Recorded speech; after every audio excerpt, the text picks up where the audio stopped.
I am going to teach you science of 9th. नववीचं science जे आहे, science नावाचा जो विषय आहे तो मी टीच करणार आहे तुम्हाला. All of you are going from 8th standard to 9th standard. तुम्ही सगळे आता 8वीतून 9वीला गेलेले आहेत.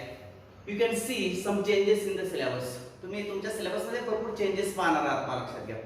आता चेंजेस म्हणजे काय? 8वीचं जे सायन्स होतं त्यामध्ये आणि 9वीच्या सायन्समध्ये काय फरक आहे हा महत्त्वाचा मुद्दा. तर 8वीचं सायन्स जे आहे, मला लक्षात घ्या, ते आपल्याला कॉमन लाईफमध्ये यूज होणारं सायन्स होतं.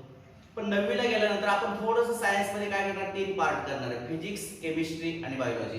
पहा, some chapters from your text book are from physics, some chapters from your lesson chemistry and some chapters from your lesson textbook are from biology.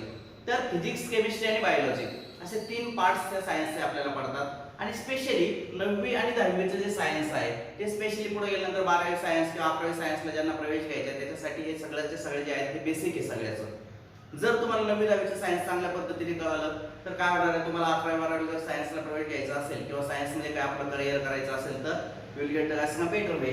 तर आपल्याला चांगल्या पद्धतीने त्या ठिकाणी ज्ञान मिळू शकेल. तर 9th हा बेस आहे 10वीचा आणि 9वी आणि 10वी हे बेस आहेत 11वी 12वी सायन्स फॅकल्टीचे. हे आपल्या लक्षात आलं पाहिजे. तर आपल्या स्टार्ट जे चॅप्टर आहे, चॅप्टरकडे जाण्यापूर्वी आपण हे जे ऑनलाईन लेक्चर्स घेतो त्याचे मी अगदी 2 मिनिटात बोलणार आहे. जसं मी तुम्हाला सांगितलं, मी टाकळकर सर मी तुम्हाला सायन्स शिकवणार आहे, तसे बाकीचे फॅकल्टी जे आहेत क्लासच्या, राईट ना, त्या सुद्धा तुम्हाला वेगवेगळे विषय शिकवणार आहेत. त्यानंतर हे जे काही फॅकल्टीज तुम्हाला इंट्रोड्यूस होतीलच आता. तर हे जे काय हे आपण सगळं का करतोय, हे जे काही आपल्याकडे कोरोनाचं संकट आलेलं आहे आता सध्याच्या काळामध्ये, त्या कोरोनाच्या संकटामुळे आपण ऑनलाईन लेक्चर्सला तात्पुरती सुरुवात केलेली आहे. की बऱ्याचदा काय होतं की आपला सिलेबस थोडासा मागे राहतो, नंतर काय होतं की जसजसे दिवस जातील, ऍक्च्युअली शाळा 15 जूनला सुरू होत होती आपली, परंतु शाळेला जसं वेळ जात चाललाय, दिवसेंदिवस काय आता आज आपल्याला 23 जून उजाडली आहे की नाही. मग अशा पद्धतीने आपले 8 दिवस ऑलरेडी गेलेले आहेत. आणखी कदाचित किती दिवस जातील आपल्याला सर्वांना कल्पना नाहीये त्याची. आणि त्यामुळं काहीतरी आपण थोडंसं आपल्या कॉन्टॅक्ट मध्ये राहावं, टच मध्ये राहावं आपल्या अभ्यासक्रमाच्या, या दृष्टिकोनातून हा प्रपंच चाललेला आहे आपला. हे लक्षात घ्या. ऍक्च्युअली ऑनलाईन शिक्षण पद्धती सगळ्या जगाने ऍक्सेप्ट केलेली आहे. आपणही ती ऍक्सेप्ट करणं, कारण जे जगात बदल होतात ते आपल्याला स्वीकारावे लागतात. आपणही तो स्वीकारला, आपली इच्छा असो अन्यथा नसो, आपल्याला हा बदल स्वीकारावाच लागणार आहे. ऍटलीस्ट जोपर्यंत शाळा सुरू होत नाही तोपर्यंत आपण या पद्धतीने शिक्षण घेणार आहोत ऑनलाईन. आता हे जे काही शिक्षण आहे ते फार इंटरेस्टिंग आहे का? नाहीये. मुलं ज्या पद्धतीने एखादा पिक्चर असेल, एखादा चित्रपट तुम्हाला आवडला तर कॉम्प्युटरमध्ये 3-3 तास डोके घालून बसतात आणि आवडीने पाहतात. त्यात जी आवड आहे तेवढी आवड जर तुम्हाला शिक्षणामध्ये निर्माण झाली तर आणि तरच तुम्ही लेक्चर्स वेळच्या वेळेवर पाहणार आहात, मन लावून पाहणार आहात, त्यात काय काय सांगितलेले ते शिकणार आहात, बरोबर ना. परंतु मुलांच्या दृष्टीने आता आम्ही मुलांच्या मध्ये आहे, मुलांची सगळी सायकोलॉजी आम्ही जाणतो आणि त्यामुळे मुलांना शिक्षण हे फार मनोरंजनात्मक आहे असं वाटत नाही कधी. बऱ्याचदा ते काय कंटाळवाणा प्रकार असं म्हणून त्याच्याकडे पाहतात. तर असं न पाहता तुम्ही काय करायचं की ठीक आहे, आपल्याला हा जो बदल आहे तो आपल्याला स्वीकारावा लागतो आणि बदल आपण जेवढा लवकर ऍक्सेप्ट करू तेवढा आपण जगाच्या थोडंसं पुढे निघून जाऊ. आणि आपण जर बदल स्वीकारायला जर आपण काय केला, उशीर केला तर आपल्याला थोडंसं मागं राहावं लागेल. हे तुमच्या लक्षात आलं. मी तुम्हाला एक साधं उदाहरण देतो. नोकिया कंपनी तुम्हाला सर्वांना माहिती आहे. नोकिया मोबाईल मध्ये बाप कंपनी होती, हो की नाही, सर्वांना माहिती असेल. मोबाईल मध्ये नोकियाची एकेकाळी इतकी हवा होती, परंतु आज परिस्थिती अशी की नोकियाने जेव्हा अँड्रॉइड फोन मार्केटमध्ये आले तेव्हा नोकियाने अँड्रॉइड ही जी काही कन्सेप्ट आहे ती लवकर नाही स्वीकारल्यामुळे काय आलं, बदल स्वीकारला नाही. झालं काय, बदल स्वीकारला नाही. आज नोकिया जे आहे त्याला ओलांडून कितीतरी वेगवेगळ्या कंपन्या, अगदी सॅमसंग असेल, तुमच्या रिअलमी असेल, एमआय असेल, कितीतरी कंपन्या पुढे निघून गेल्या. नोकियाकडे सगळं होतं, पण सगळं असून सुद्धा काय झालं पहा, लक्षात घ्या की बदल स्वीकारायला उशीर झाला. आणि हा बदल आपण स्वीकारला पाहिजे. आपण जेवढा लवकर हा बदल स्वीकारू तेवढं काय होणार, जरी किती कंटाळवाणं आपल्याला शिक्षण वाटत असेल ऑनलाईनवर, जरी किती कंटाळवाणं आपल्याला ते मोबाईलवर सारखं पाहणं वाटत असेल, तरी सुद्धा हा बदल आहे आणि हा बदल आपल्याला स्वीकारणं गरजेचं आहे. तो स्वीकारलाच पाहिजे आपण आणि तो स्वीकारूनच आपण पुढे जाऊ शकतो. किंबहुना इतर लोकांच्या किंवा इतर आपले जे काही कॉम्पिटिटर असतील, आपले जे काही विद्यार्थी, कॉम्प्युटर म्हणण्यापेक्षा जे पॅकेज विद्यार्थी असतील त्यांच्या तुलनेत आपण कुठं त्यांच्या बरोबर राहिलं पाहिजे किंवा किंवा त्यांच्या पुढे राहिलं पाहिजे. हे आपलं हेतू याच्या मागे आहे.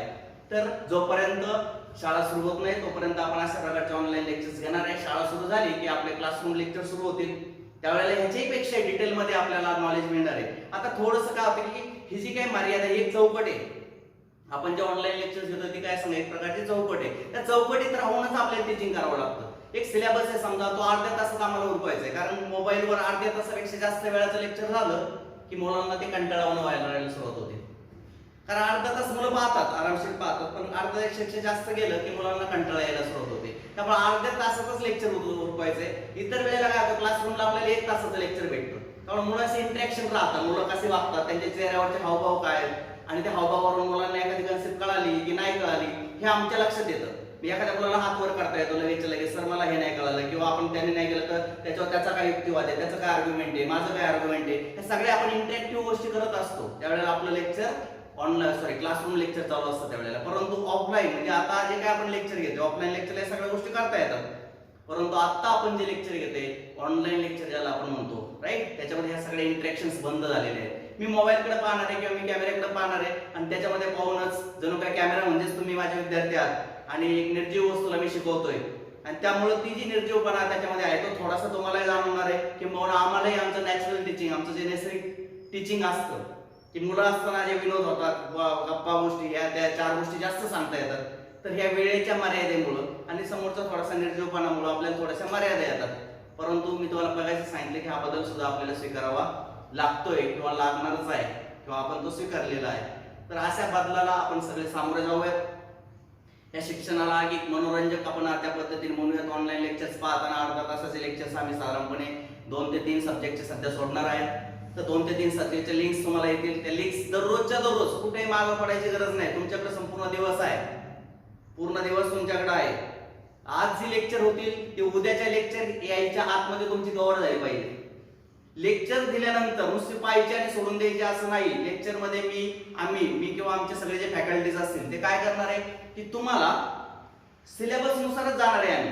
कारण आता सगळं तुमच्याकडे पुस्तक आहे, मग सिलेबस नुसार आम्ही कुठल्याही पुढे मागे करणार नाही. सिलेबस नुसार एक टॉपिक घेणार आहे. मग आज आपलं काय शिकून झालं आपण पुस्तकात पाहिलं पाहिजे, गाईड मध्ये किंवा तुमच्याकडे आणखी कुठला काय प्रकार असेल तर त्याच्यामध्ये त्याचे प्रश्नोत्तर पाहिले पाहिजे किंवा आम्ही जे प्रश्नोत्तर तुम्हाला सांगू ते प्रश्नोत्तर तुम्ही लिहिली पाहिजे. किंवा शिकवल्यानंतर तुम्ही हे लेक्चर शिकता ज्या ठिकाणी तुम्हाला पॉज करायचे, ठीक आहे माझं डेरिव्हेशन सोडून झालेलं आहे, मग त्या ठिकाणी तुम्ही पॉज करायचं. पॉज करता येतं सर्वांना युट्यूबचं. पॉज करायचं, ते सगळे जे काही स्क्रीन आहे ते समोर ठेवायचं, त्याच्यावरून छोट्याशा नोट्स काढायच्या. फॉर एक्झाम्पल आता मी या धडा घेणार आहे मोशन, मी मोशनची डेफिनेशन तुम्हाला सांगणार आहे. मोशनची डेफिनेशन मी बोर्डवर पण लिहिणार आहे. मग ज्या वेळेला मी बोर्डवर ही डेफिनेशन लिहिल त्यावेळेला तुम्हाला पॉज करून ती तुमच्या वहीत तुमचे स्वतःच्या नोट्स स्वतः काढायला शिका. एक चांगली सवय लावून घ्या. स्वतःच्या नोट्स स्वतः असणं, आपण जे काही शिकलो, आपल्याला जे काही आत्मसात झाले ते सगळं आपण शिकलो पाहिजे. आपण ते लिहिलं पाहिजे, नोट डाऊन केलं पाहिजे कुठंतरी. आणि नोट डाऊन जेव्हा आपण करू तेव्हा आपल्याला ते कन्सेप्ट बऱ्यापैकी कळते. अशा चांगल्या सवयी आपण आत्मसात केल्या पाहिजे. आणि ह्या सगळ्या गोष्टी तुम्ही लक्षात ठेवा. कुठलंही लेक्चर सोडायचं नाही. आज जे लेक्चर येतील दिवसभरात कधी पाहिजे ते सगळं आकलन करायचं. नाही समजलं तर आम्हाला फोन करायचे किंवा व्हॉट्सअपवर आमच्याशी कॉन्टॅक्ट करू शकता तुम्ही. त्या पद्धतीने चला उद्याचे लेक्चर उद्या, कुठले लेक्चर सोडायचे कारण जेवढे लेक्चर साठून राहतील तेवढं तुम्हाला नंतर त्रास होणार त्याचा. ठीक आहे, तर अशा पद्धतीने चला मी जास्त वेळ घालवत नाही. So we are going to start the first chapter from the science part 1, that is the laws of motion. तर चला आता आपण सुरुवात करूयात आपल्या पहिल्या चॅप्टरला, ज्याचं नाव आहे laws of motion. Laws of motion is the name of the chapter. Motion, आता मोशन म्हटलं की एक सायंटिस्ट आठवतो पहा आपल्याला, न्यूटन हा जो सायंटिस्ट होता त्याने 3 लॉ दिलेले आहेत मोशनचे आपल्याला. की विश्वामध्ये जेवढे किती मोशन चालतात, whatever be the motion takes place in the universe, विश्वामध्ये जितके किती मोशन्स घडतात, all are satisfied by the Newton's laws of motion. हे सगळ्याचे सगळे न्यूटनच्या लॉने समाधान होते सगळ्यांच्या गोष्टी. किंवा all the motions are explain with the help of Newton's law of motion. हे सगळ्या मोशन जे आहेत त्या न्यूटनच्या लॉच्या आधारे एक्सप्लेन करता येतात आपल्याला. ही मोशन कशी चालली, ती मोशन कशी चालली, अशाच पद्धतीने का चालली, हे सगळं आपल्याला एक्सप्लेन करता येतं. तर ते जे 3 लॉ दिलेले आहेत न्यूटनने मोशनचे, सगळं जो फिजिक्सचा डॉलर आहे तो त्या 3 लॉवर डिपेंड आहे. These 3 laws of motion we are going to see in the first chapter called as काय सांगा, लॉज ऑफ मोशन. हे 3 लॉ आपण मोशनचे पाहणार आहे. आता बिफोर सीइंग द लॉ पाहण्यापूर्वी we should know what is mean by motion.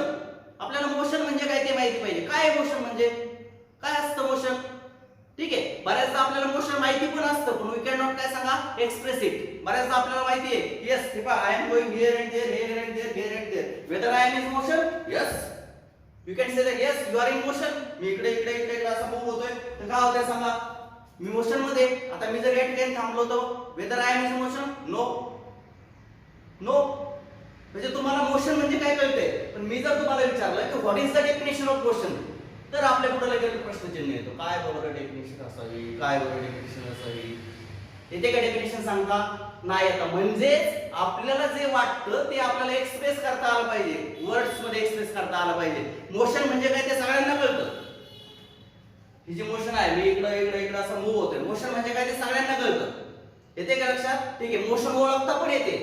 एखादा दारोडा तुमच्या समोर चालला असेल तर त्याची मोशन कशी आहे, झिगझॅग आहे, हे पण तुम्ही सांगता, राईट की नाही? एखादा सैनिक जर तुमच्या पुढे मार्चिंग करत असेल तर त्याची मोशन कशी आहे, स्ट्रेट लाईन, ही तुम्ही ओळखू शकता. मोशन तुम्हाला ओळखता येते. एखादा माणूस रेस्ट मध्ये आहे की मोशन मध्ये, ते तुम्हाला सांगता येते. परंतु जर कोणी तुम्हाला विचारलं की what is the definition of motion, ती मात्र आपल्याला सांगता येत नाही. हेच तर सायन्सचं टेक्निक आहे की आपल्याला निसर्गात कितीतरी गोष्टी दिसतात, त्या सगळ्या आपल्याला जाणवतात, त्या सगळ्या गोष्टी आपण पाहतो, पाहिल्यानंतर त्याचा आपण अनालिसिस करत नाही. सायन्स मध्ये ज्याने अनालिसिस केलं गोष्टींचं तो पुढे गेला, त्याला सायन्स कळालं. ज्याने अनालिसिस नाही केलं त्याला सायन्स कळत नाही. लक्षात ठेवा. न्यूटनचं उदाहरण घ्यायचा. मी ज्या लॉचा बद्दल, आता आपला आज इंट्रोडक्टरी लेक्चर आहे, न्यूटनचं उदाहरण घेऊया. पहा, लक्षात घ्या. न्यूटनने काय केलं? सफरचंदाच्या झाडाखाली बसला होता. कुठं बसला होता न्यूटन? सफरचंदाच्या झाडाखाली बसला होता. सफरचंद वरून खाली पडलं. खाली पडल्यानंतर त्याच्या शेजारी ते सफरचंद पडलं. सगळ्यांना ती गोष्ट माहिती आहे. सफरचंद पडल्यानंतर त्याने विचार केला की सफरचंद खालीच का पडलं, वर का नाही जात? वारा आहे तर वाऱ्याने इकडं का नाही जात, खालीच का येतं? तर ठीक आहे, मी दगड फेकला, वर खालीच येतो. कुठली गोष्ट वर फेकली पृथ्वीकडेच येते, काय येते? त्याने त्याचं अनालिसिस केलं. काय केलं? अनालिसिस केलं. आणि अनालिसिस केलं आणि हा खालीच का पडतो त्याचं कारण शोधतो. अनालिसिस जर केलं म्हणून कारण सापडलं, अनालिसिस केलं नसतं तर कारण सापडलं नसतं. मग इतर लोकांना दिसत नव्हतं का सफरचंद खाली पडते? तुम्ही जर त्याच्या शेजारी बसले असते आणि किंवा इतर कोणी जर असे आपले पूर्वज त्याच्या न्यूटनच्या काळातले, ते सुद्धा लोकच होती ना, ती सुद्धा माणसंच होती. मग त्यांना दिसत नव्हतं का सफरचंद खाली पडते, एखादी गोष्ट वर फेकली की खाली पडते, आणखी काय फेकलं की खाली पडतं? दिसत नव्हतं का? सगळ्यांना दिसत होतं. पण कुणीही अनालिसिस केलेलं नाही. अनालिसिस केलं पाहिजे. बाकीचे लोक काय म्हणायचे, अरे ते देवाचं असतं, ते खालीच पडतं, ते देवाचं असतं, ते खालीच पडतं, देवानेच असं ठरवलंय, ते पहिल्यापासूनच असं आहे, निसर्गातच असं असतं. येस असतं. बाकीचे लोक ह्याच्यावर सॅटिस्फाईड झाले. निसर्गानेच असं केले, ते देवाचं आहे, ते खालीच पडतं आणि त्याला काय आपण काय करू शकतो? अरे ठीक आहे, पण अनालिसिस का खाली पडतं? का? वाय? खाली का पडतं? त्याचं अनालिसिस, हा प्रश्न आपल्याला पडला पाहिजे. हा प्रश्न जेव्हा आपल्याला पडेल की why it is going towards काय सांगा, ground, why it is going towards the centre of earth, why it is falling towards काय सांगा, सेंटर ऑफ अर्थ, का खाली पडतं? हा प्रश्न आपल्याला पडला पाहिजे. आणि जेव्हा हा प्रश्न पडेल तेव्हा त्याचं उत्तर शोधायच्या मागे आपण लागू. आणि प्रश्न पडला की उत्तर नक्की सापडणार आहे. प्रत्येक प्रश्नाला सायन्समध्ये उत्तर आहे. सायन्समध्ये प्रत्येक प्रश्नाला उत्तर आहे. अर्थात काही उत्तर सापडलं असेल तर कदाचित तुम्ही उद्या एखादं उत्तर शोधू शकता, तुम्ही एखादा सायंटिस्ट शोधू शकता. पण त्यासाठी ती अनालिसिस किंवा ती क्युरिओसिटी तुमच्या मनामध्ये पाहिजे की ही गोष्ट अशी का, वाय, का असं, हे आपल्या लक्षात आलं पाहिजे. फॉर एक्झाम्पल, मी या ठिकाणी लिहितोय, पेन लिहितोय, राईट, ठीक आहे. त्या पेनने मी या ठिकाणी लिहिलंय, मी आपल्या हाताने ही शाई गायब केली गायब. मी पेंटने लिहिलं तर त्या ठिकाणी शाई गायब होणार नाहीये. तुम्ही कसं का? तुम्ही म्हणाल सर ह्याची शाई वेगळी आहे, पेंटची जर ऑइल पेंटची शाई वेगळी असते किंवा ऑइल पेंट वेगळा असतो, पण काय वेगळं आहे त्यात? कुठला फॅक्टर आहे की जो चिटकून राहत नाही आणि कुठला फॅक्टर त्या ऑइल पेंट मध्ये की ज्याच्यामुळे तो ऑइल पेंट चिटकून राहतो? कुठलं केमिकल आहे? शोधलं पाहिजे आपण. का ही शाई चिटकत नाही? इथं सगळ्यांना माहिती ही शाई चिटकत नाही याला बोर्डला, आणि ऑइल पेंट लावला तर बोर्डला चिटकतो, सगळ्यांना माहिती आहे. कुणाला विचारलं तर सांगतील येस असंच होतं सर. पण का होतं? या शाईमध्ये काय, त्या शाईमध्ये काय, हे आपल्याला माहिती पाहिजे. व्हॉट इज द डिफरन्स आपल्याला माहिती पाहिजे. किंबहुना सायन्स आपण शिकणार, मी इंट्रोडक्टरी लेक्चर देतोय आज तुम्हाला, आपण शिकणार, आपण चॅप्टरकडे जाणारच लगेच, ठीक आहे. किंबहुना आपण बऱ्याचदा काय होतं, आपण वापरतो साधा, वापरतो की नाही? आंघोळीचं साबण आहे आणि काय सांगा, कपड्याचं साबण आहे. एक आंघोळीचं साबण आहे आणि एक काय सांगा, कपड्याचं साबण आहे. Both are soaps. पण कपड्याचं साबण आपण अंगाला लावतो का?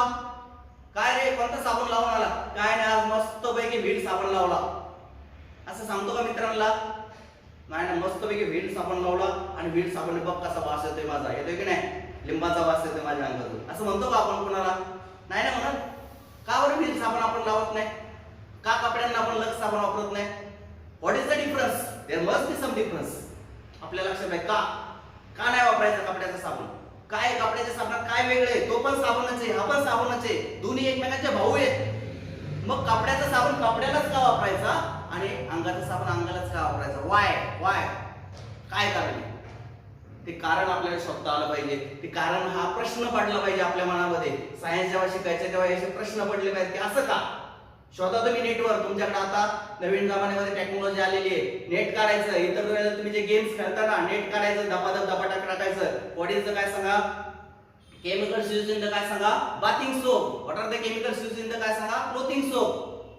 बाथिंग सोप मध्ये कुठले केमिकल्स वापरले, क्लोथिंग सोप मध्ये कुठले केमिकल्स वापरले, टाका नेटवर. धपाधप उत्तर काढा, शोधा. प्रत्येक गोष्ट शोधता येईल तुम्हाला. काय आता अवघड आहे.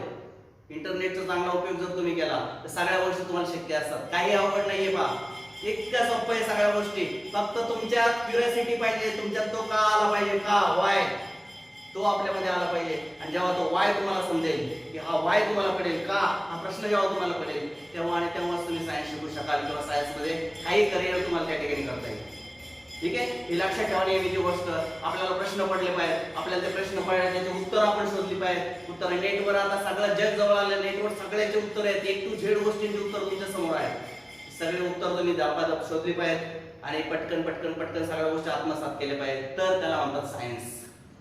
सायन्स इज द काय सांगा, वन सब्जेक्ट ज्याच्यावर संपूर्ण जग चाललेलं आहे. तर चला मी तुम्हाला सुरुवात करतोय आपल्या चॅप्टरची, ज्याचं नाव होतं मोशन, लॉज ऑफ मोशन. तर मी तुम्हाला सांगितलं की before seeing the laws we should know what is mean by motion. Laws पाहण्यापूर्वी मोशन म्हणजे काय, काय मोशन म्हणजे.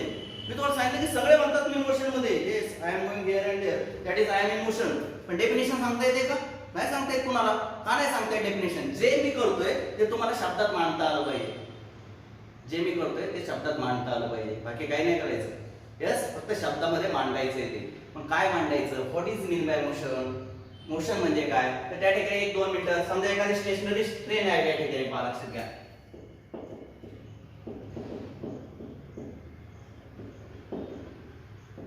पहा, this is the first example. Second one काय सांगा, flight of bird. Third one काय सांगा, stone lying on ground. And fourth one I am going to take, that is the काय सांगा, running person. These are the 4 examples. Out of these 4 examples you can see that stationary train motion मध्ये आहे का, no, it is not in motion, it is in the काय सांगा, rest. तुम्ही सांगू शकता yes it is in rest. Flight of bird, it is in motion, तुम्ही सांगता की हा मोशन मध्ये आहे. Stone lying on the ground, no, it is on the rest. हा कसा आहे सांगा, रेस्ट ला आहे. Running person, it is in the motion किंवा he is in the motion, हे आपण सांगू शकतो. म्हणजे कोण बॉडी रेस्टला आहे, कोण बॉडी मोशन मध्ये आहे, हे आपल्याला त्या ठिकाणी सांगता येतं. येते लक्षात. What is mean by motion, काय करते. तर फ्लाइट ऑफ बर्डला आपण मोशन म्हणतोय किंवा रनिंग पर्सनला आपण काय म्हणतो सांगा, मोशन. काय असतं त्यांच्यामध्ये, काय करतात ते नेमकं, पहा. तर त्या ठिकाणी अशा पद्धतीने आपल्याला सांगता येतं. पहा लक्षात घ्या. द मोशन म्हणजे काय ते सांगतो तुम्हाला, लक्षात घ्या. What is mean by motion. If the object changes its position with respect to surrounding, if the object changes its position with respect to surrounding, then the object is said to be in motion. Simple. परत ऐका. If the object changes its position with respect to its surrounding, then the object is said to be in motion. Otherwise it is in rest. नाहीतर ते rest मध्ये. चला मी explain करतो, नंतर मी definition लिहिणार आहे. पहा, मी या ठिकाणी उभा आहे, आलं लक्षात. हे माझं सराउंडिंग आहे, सगळं सराउंडिंग आहे, पण मी याचा विचार करतो. पहा, हा जो बोर्ड आहे इट इज माय सराउंडिंग आणि आय एम इज काय सांगा, ऑब्जेक्ट. पहा, मी ऑब्जेक्ट आहे, हा बोर्ड जो आहे तो सराउंडिंग आहे. लक्षात घ्या. आलं लक्षात. ठीक आहे. आता मी जर या ठिकाणी उभा राहिलो, ठीक आहे, डम्म सारखा उभा राहिलो, ठीक आहे, उभा राहिलो. आता बराच वेळ उभा राहिलो, 1 तास झाला, 2 तास झाला, 4 तास झाले, मी उभाच आहे. तर मला सांगा, याच्या तुलनेत, या सराउंडिंगच्या तुलनेत माझी पोझिशन बदलते का, माझी स्टेट बदलते का. Whether my position changes with respect to my surrounding, सराउंडिंगची तुलना करता माझी पोझिशन बदलते का, नाही बदलत. म्हणजे मी आता मगाशी 1 तासापूर्वी 2 फुटावर अंतरावर होतो, आता सुद्धा त्याच्यापासून 2च फुटावर अंतरावर आहे. जरा वेळाने सुद्धा 2 फुटावरच राहणार आहे. ह्या भिंतीपासून मी 10 फूट होतो, जरा वेळाने सुद्धा 10 फुटावर राहणार आहे. म्हणजे मी माझी पोझिशन सारखी बदलत नाही. सराउंडिंगशी तुलना करता माझी पोझिशन सारखी बदलत नाही. जर माझी पोझिशन बदलत नसेल तर मी रेस्टला आहे, आणि जर माझी पोझिशन सारखी सारखी बदलत असेल, पहा आता मी त्याच्यापासून 3 फुटावर आलो, आता मी 1 फुटावर गेलो, नंतर मी 5 फुटावर आलो, मी 2 फुटावर गेलो. आता जर सराउंडिंगशी तुलना करता माझी पोझिशन जर सारखी सारखी चेंज होत असेल, लक्षात ठीक आहे, then I am in the काय सांगा मोशन. त्यावेळेला मी कशामध्ये मोशन मध्ये. What is the motion? If the object, I am the object, if the object changes its position, if the object changes its काय सांगा पोझिशन, मी माझी पोझिशन बदलतोय इकडं तिकडं विथ रिस्पेक्ट टू सराउंडिंग. पहा मागाशी अंतर कमी होतं, आता आणखी कमी झालं, आता वाढलं, कळतंय सर्वांना, हे माझं सराउंडिंग आहे. मग जर सराउंडिंगशी कंपेअर करता माझी पोझिशन जर सारखी सारखी चेंज होत असेल तर मी मोशन मध्ये आहे, आणि जर माझी पोझिशन सराउंडिंगशी तुलना करता बदलत नसेल तर मी रेस्ट मध्ये आहे. हा बेंच या ठिकाणी ठेवलाय, बेंचची पोझिशन बदलते का सारखी सारखी? नाही बदलत. म्हणजे आता हा बेंच कशामध्ये सांगा रेस्ट मध्ये, हा बेंच कशामध्ये रेस्ट मध्ये. कळते सर्वांना? म्हणजे जो ऑब्जेक्ट त्याची पोझिशन बदलत नाही तो रेस्ट मध्ये आहे, आणि जो ऑब्जेक्ट सराउंडिंगशी तुलना करता त्याची पोझिशन चेंज करतो तो ऑब्जेक्ट कशामध्ये सांगा मोशन मध्ये. मग what is mean by motion? मी डेफिनेशन सांगितलं तुम्हाला, आपल्याला असं एक्सप्रेस करता आलं का what is mean by motion? चला सांगूया, लक्ष द्या. What is mean by motion? मी या ठिकाणी राईट करतोय, का लक्षात घ्या. Motion means what? What is mean by motion? I have told you definition of motion. If the object changes its position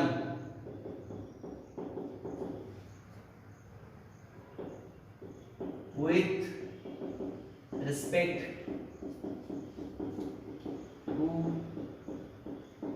surrounding, if the object changes its position with respect to surrounding, then the object is said to be in motion. Then the object is said to be in motion. Otherwise, it is in rest. Simple concept. If the object changes its position with respect to surrounding, then the object is said to be in motion. Otherwise, it is in rest. Otherwise it is in rest. Simple. आहे की नाही? हे सगळं आपल्याला माहिती असतं, फक्त आपण एक्सप्रेस करत नाही. What is mean by motion असं विचारलं की माहित नाही. पण मी मोशन मध्ये आहे का म्हणता, sir yes you are in motion. तुम्ही मोशन मध्ये आहे का? No, I am sitting on the bench. Right, ठीक आहे, that's why I am not in motion. हे तुम्हाला कळतं सगळ्यांना, पण आपल्याला सांगता आलं पाहिजे. तुम्ही रेस्टला आहे म्हणजे काय आहे, मी मोशन मध्ये आहे म्हणजे काय आहे. What is the motion, what is the rest, you should know. आपल्याला माहिती पाहिजे. कळते सर्वांना? ठीक आहे, तर दिसायला वाटतं काय सांगा मोशन. सर्वांना समजलं पाहिजे मोशन म्हणजे काय. आता मोशन म्हणजे काय त्याच्यानंतर मी तुम्हाला सांगणार आहे, पहा लक्षात घ्या. काय सांगा मोशन. ठीक आहे, आता पहा स्टेशनरी ट्रेन रेस्ट मध्ये, because it do not changes its position with respect to surrounding. Flight of bird motion मध्ये आहे, because it changes its position with respect to surrounding. Stone line on ground rest मध्ये आहे. Running person motion मध्ये आहे. तर तिसरं झालं वाटतं काय सांगा मोशन. आता चला एक महत्त्वाचं मी एक्सप्लेनेशन करतो, पहा लक्षात. Motion is the relative concept. पहा मी काय सांगणार तुम्हाला, हे झाले डेफिनेशन. पहा मी या ठिकाणी 1 लिहितो. Second one, motion is a relative concept. Motion is काय सांगा रिलेटिव्ह कन्सेप्ट. आता what is relative concept? What is mean bye relative concept? Relative म्हणजे नातेवाईक आहे का आपला तो? मोशन हा नातेवाईक संकल्पना आहे, नातेवाईक आहे आपला तो. वेदांत मोशन इज नातेवाईक? नो. रिलेटिव्ह म्हणजे काय? रिलेटिव्ह म्हणजे काय सांगा तुलनात्मक. मोशन ही तुलनात्मक कन्सेप्ट आहे. चला मी एक्सप्लेन करतो. आपण बस मध्ये बसलोय, तुम्ही बसलाय माझ्या पुढे, तुम्ही बसलाय तुमच्या मागे मी बसलोय, आणि बस इज ट्रॅव्हलिंग. बस काय करते सांगा? ट्रॅव्हलिंग करते. लक्षात घ्या, बस काय करते? ट्रॅव्हल करते. ही बस आहे, या बसच्या या खिडकीमध्ये मी बसलोय, या खिडकीमध्ये तुम्ही बसलाय. लक्ष द्या, ठीक आहे. या खिडकीमध्ये कोण बसलाय? मी. इथं आहे म्हणतो, आणि इथं यू. ठीक आहे, इथं तुम्ही बसलाय, इथं मी बसलोय. आता बस इज ट्रॅव्हलिंग. बस या दिशेने मूव्ह होते की नाही मूव्ह? आता बस जर मूव्ह होत असेल तर मला सांगा की इथं जो साइडला माणूस उभा आहे, राईट, ठीक आहे, इथं स्टँडवर एक माणूस उभा आहे, त्याच्या दृष्टीने we both are in motion. त्याच्या दृष्टीने आपण दोघे कसे मोशन मध्ये, कारण का त्याच्या तुलनेत आपली पोझिशन सारखी सारखी बदलते. आपण पुढे पुढे निघालोय. याला काय वाटतं? आपण दोघे मोशन मध्ये. कुणाला वाटतं ह्याला? पण मला काय वाटतं, मी जेव्हा तुमच्याकडे पाहतो तेव्हा तुम्ही मला रेस्ट मध्ये असल्यासारखे वाटता. कारण का बस जरी मूव्ह होत असली तरी आपल्या दोघांमधलं अंतर जर 2 फूट असेल तर जरा वेळाने सुद्धा 2च फूट, त्याच्या वेळाने सुद्धा 2च फूट, म्हणजे माझ्या दृष्टिकोनातून according to me you are in the rest, कारण माझ्या दृष्टिकोनातून तुम्ही तुमची पोझिशन बदलत नाही, according to me you are in rest. Bus जरी चालू असली तरी माझ्या दृष्टीने तुमचं अंतर माझ्याशी तुलना सेम राहतं, पण according to me you are in rest, but according to this person you are in motion. हा माणूस म्हणतोय तुम्ही मोशन मध्ये आणि मी म्हणतोय की तुम्ही रेस्टला आहे, कारण माझ्या दृष्टीने तुमची पोझिशन बदलत नाही. मग पहा लक्षात घ्या, मी म्हणतोय तुम्ही रेस्टला आहे, हा माणूस म्हणतो तुम्ही काय सांगा मोशन मध्ये आहे, म्हणजे motion is relative concept. According to relative to this person you are in motion, relative to myself माझ्या दृष्टीतून पाहिलं, माझ्याशी तुलना केली यू आर इन रेस्ट. लक्षात आलं, माझ्या दृष्टीने पाहिलं तुम्ही रेस्ट मध्ये आहात, या पर्सनच्या दृष्टीने पाहिलं तुम्ही मोशन मध्ये आहात, म्हणजे मोशन ही रिलेटिव्ह कन्सेप्ट आहे. लक्षात ठेवा. आलं लक्षात. सराउंडिंग तुम्ही कसं निवडता, विच सराउंडिंग इज काय सांगा चूजन बाय यू, कोणतं सराउंडिंग तुम्ही चूज केलेलं आहे आणि त्या सराउंडिंग वर डिपेंड तुमची मोशन आहे की नाही ते कळतं. म्हणजे motion is the relative concept. Motion काय आहे, रिलेटिव्ह अशा प्रकारची कन्सेप्ट आहे, हे आपल्या त्या ठिकाणी लक्षात आलंय. Motion is a relative concept. लक्षात आलं का second point, motion is a relative concept, right. ठीक आहे. There are different types of motions. पहा in nature there are different types of motions, different types of motion. निसर्गामध्ये वेगवेगळ्या प्रकारचे motion सापडतात. इथे लक्षात मला सांगा, चंद्र पृथ्वीभोवती फिरतो, कुठली मोशन आहे, whether is a straight line motion, no it is circular motion, right. म्हणजे याचा अर्थ वेगवेगळ्या प्रकारच्या मोशन निसर्गात सापडतात. Example circular motion. एक्झाम्पल काय सांगा, सर्क्युलर मोशन. तर ते सर्वांना त्यानंतर पहा संपर्कसार काय मार्जिन जे आपण सैनिक पाहतो दे आर काय सांगा गोइंग फॉरवर्ड, ते दे आर काय सांगा लिनियर मोशन. लिनियर मोशन ते आपल्या त्या ठिकाणी लक्षात येईल. लिनियर मोशन नंतर पहा आपण जर काय पाहिलं, पहा स्विंग मशीनचे निडल जर पाहिले आपण, स्विंग मशीनचे ते is going to and fro about the main position, खाली वर खाली वर खाली वर खाली वर होते की नाही असे. It is the oscillatory motion. काय म्हणायचं तिला, ऑसिलेटरी मोशन. अशा प्रकारचे सुद्धा मोशन त्या ठिकाणी असतात, ऑसिलेटरी मोशन, राईट. संपर्कसार काय, some objects are moving in the zigzag way, right. ठीक आहे. Rectilinear motion. तर अशा प्रकारे वेगवेगळ्या प्रकारे मोशनचे प्रकार आपल्याला त्या ठिकाणी पडत असतात. तर ते सर्वांना मोशनचे ऍक्सेलरेटेड मोशन, नॉन ऍक्सेलरेटेड मोशन आपण सगळ्या गोष्टी फिजिक्स मध्ये शिकणार आहे. ही सुरुवात आहे आपल्या नववीची. नववीतून आपण जसं पुढच्या इयत्तांकडे जाऊ तसं आपण सगळ्याच्या सगळ्या ह्या ज्या मोशन्स आहेत त्या शिकत शिकत शिकत शिकत जाणारच आहोत. तर ही is oscillatory motion, circular motion, linear motion. There are so many types of motions. अशा प्रकारे मोशनचे काय असं सांगा सगळेचे सगळे वेगवेगळे प्रकार पडतात. हा ठीक आहे. आणि all the motions in a nature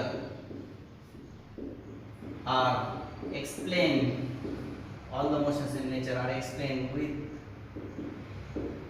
help of Newton's law.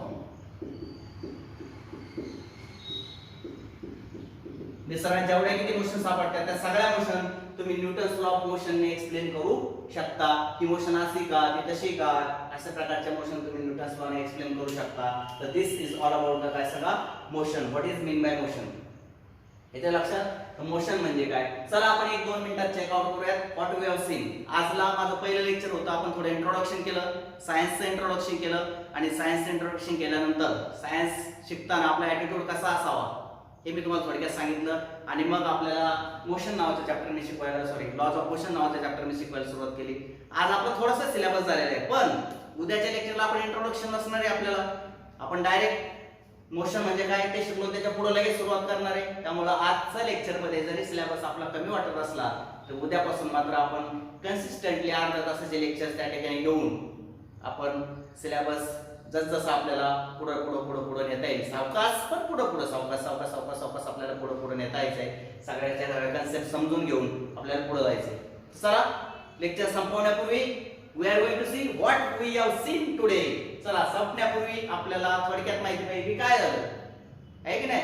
एखाद्या पिक्चरला तुम्ही गेला आणि पिक्चर मधून जर बाहेर पडले तर तुमच्या चर्चा होती, अरे असं झालं तसं झालं, तो आला ती आली, या झालं, त्यांचं प्रेम झालं, त्याच्यानंतर भांडण झाले, त्याच्या वडील आले तिचे वडील आले आणि असं असं झालं आणि मग काय आलं की त्याच्यानंतर समजोता झाला आणि दोघांचं लग्न झालं, संपला पिक्चर. 3 तासाचा पिक्चर तुम्ही काय करता, 2 मिनिटात समोर मोकळे झाले की नाही. तसं आपल्याला लेक्चर संपल्यानंतर सांगता आलं पाहिजे की काय शिकलो आजला. सांगायचं बिंदासमध्ये, आज आम्ही मोशन शिकलो. काय शिकलो? मोशन शिकलो. रेस्ट म्हणजे काय शिकलो. लोक म्हणतील त्यात काय शिकण्यासारखं, ते तर आम्हाला कळतं बाबा, मोशन म्हणजे काय, रेस्ट म्हणजे काय. मग त्याला विचारायचं, सांग डेफिनेशनचा मोशनची, तुला कळतं ना. मग जो नाही शिकला त्याला विचारायचं व्हॉट इज द डेफिनेशन. त्यामुळे नुसतं आम्हाला कळतं असं नसतं, we have to express it. म्हणजे आपल्याला जे काय आपण लेक्चर मध्ये पाहिलं ते आपल्याला सांगता आलं पाहिजे की आपण काय शिकलो आजला. येस, आम्ही मोशन शिकलो. What is the motion? If the object changes its position, if the object changes its position with respect to surrounding, then the object is said to be in motion. जेव्हा object त्याची position सराउंडिंगशी तुलना करता सारखी सारखी change करतो, when the object changes its position with respect to surrounding, then the object is said to be in motion. जेव्हा object त्याची position सारखी सारखी बदलतो तेव्हा तो ऑब्जेक्ट मोशन मध्ये असतो. अदरवाइज जर असं होत नसेल तर इट इज इन काय सांगा, रेस्ट. अन्यथा तो रेस्ट मध्ये असतो. समजली डेफिनेशन सर्वांना? डेफिनेशन आलं लक्षात? परत लक्षात घ्या. If the object if the object changes its position with respect to surrounding, then the object is said to be in motion, otherwise it is in rest. Second one काय सांगितलं, motion is relative concept. पहा मी तुम्हाला त्याचं expression केलं. Stand वरल्या माणसाला वाटतं की running बस जी आहे ती मोशन मध्ये, किंवा रनिंग बस मधले पर्सन मोशन मध्ये, पण रनिंग बस मध्ये जे 2 पर्सन बसलेले आहेत त्यांना वाटतं तुम्ही रेस्ट मध्ये आहात. म्हणजे ते रिलेटिव्ह कन्सेप्ट आहे. आणि तिसरी गोष्ट काय सांगितली, in nature there are different types of motion. सगळ्यात वेगवेगळ्या प्रकारचे मोशन सापडतात. सर्क्युलर मोशन आहे, लिनियर मोशन आहे, ऑसिलेटरी मोशन आहे. So many motions are there. Accelerated motion, non accelerated motion, zigzag motion, there are so many motions in the nature. चला, आणि all the motions, या मोशनचा स्टडी कशाच्या आधारे करतो आपण, तर motions are studied with the help of काय सांगा, न्यूटन्स लॉ ऑफ मोशन. मोशनची कारणं, मोशन कशा घडतात त्याची मीमांसा, ही सगळे आपण न्यूटन्स लॉ ऑफ मोशनने करू शकतो. ते एवढा सगळा सिलेबस आपण आज घेतलाय. उद्या आपण पुढच्या पाठाकडे जाणार आहे. What is mean by distance, what is mean bye displacement. एखादा पार्टिकल मोशन मध्ये गेला की तो काहीतरी अंतर कव्हर करणार आहे, म्हणजे डिस्टन्स आलं आहे की नाही. मग मोशनची पुढची कन्सेप्ट काय, डिस्टन्स. व्हॉट इज डिस्टन्स, आहे की नाही. मग डिस्टन्स आपल्याला उद्या काय करायचं सांगा, चेकआउट करायचे. What is the distance, what is the displacement, ते आपण उद्याच्या लेक्चरला शिकूया. Okay, thank you. काय तुम्हाला अडचणी आल्या असतील मला फोन करायचा, व्हॉट्सअप करायचं, जे काय असेल. आणि ही जी एक छोटीशी नोटबुक करायची. आपण जे जे पार्ट घेतोय पार्ट लक्षात घ्या. आज मोशन शिकलो आपण, आहे की नाही. तर मोशनचे जे काही आपण लिहिले ते एका वहीत लिहून काढायचे, ते वाचायचे, राईट. आणि आपला अभ्यास असा अध्यायावर ठेवायचा. हे जे पार्ट्स आहेत पहा, these are the parts. Pause करा लेक्चर, पॉज करा, हे पार्ट्स लिहून काढा. लिहून काढले ते वाचा. काय डेफिनेशन, काय असतं motion, motion is a relative concept. Examples लिहा मोशनची. त्यानंतर हे जे एक्झाम्पल्स आहेत, कोणते बॉडी मोशन मध्ये आहे, कोणते बॉडी मोशन मध्ये नाही, मोशनचे वेगवेगळे प्रकार शोधा. नेटवर जा, what are the types of motion ते शोधा. जरी आपल्या सिलेबस मध्ये नसलं तरी आपण आता आपली क्युरियोसिटी निर्माण करा, म्हणजे तुम्हाला सायन्स एकदम इझी अशा प्रकारचं कळून जाईल. ठीक आहे. बाकीचं आपण उद्याच्या लेक्चरला बघू. थँक्यू.